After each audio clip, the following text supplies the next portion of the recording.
already done that. All right, there. Bristol.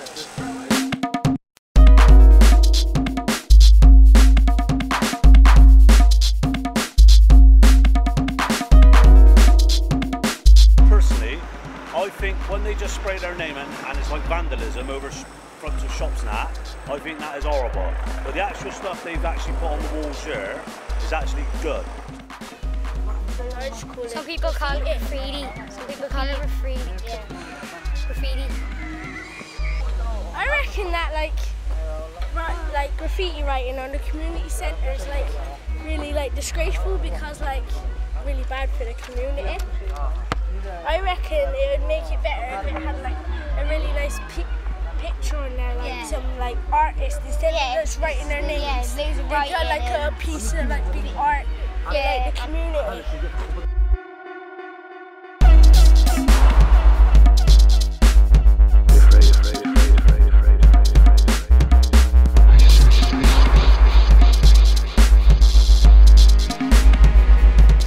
My name's Rich Minchin. I lived in Bristol all my life, and I paint graph and do murals for a living. When I first started writing graffiti properly, I'd say I was 17.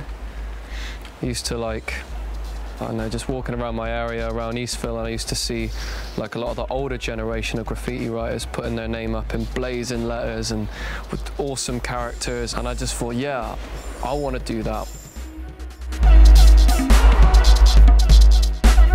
I'm Daniel Tyndall, 21. I used to write .com. It started as an accident. I got given a marker pen, and it's a slightly addictive path from then, wanting to see a name up and everything. I'm Mr. Moss. I'm 17.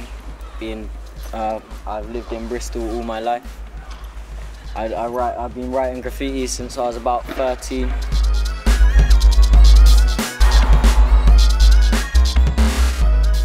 Yeah, I mean, I was looking at the older generation, and for them it was all about style. You know, it was more about the art, to be honest with you. Whereas now it's more about quantity. It's about getting your name up as often as possible. It's almost as if, you know, they make up for their lack of skill with quantity. Like tags do generally bring an area down. When there's just a wall full of them, you don't really see it. You just see a dirty mess on the wall. There's a lot of difference between doing a big piece and then just tagging your name on something.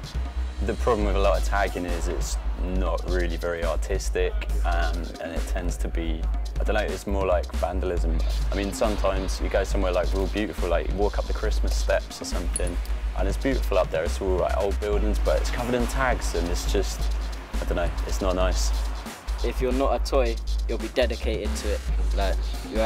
People will know who you are. You'll get respect from other writers.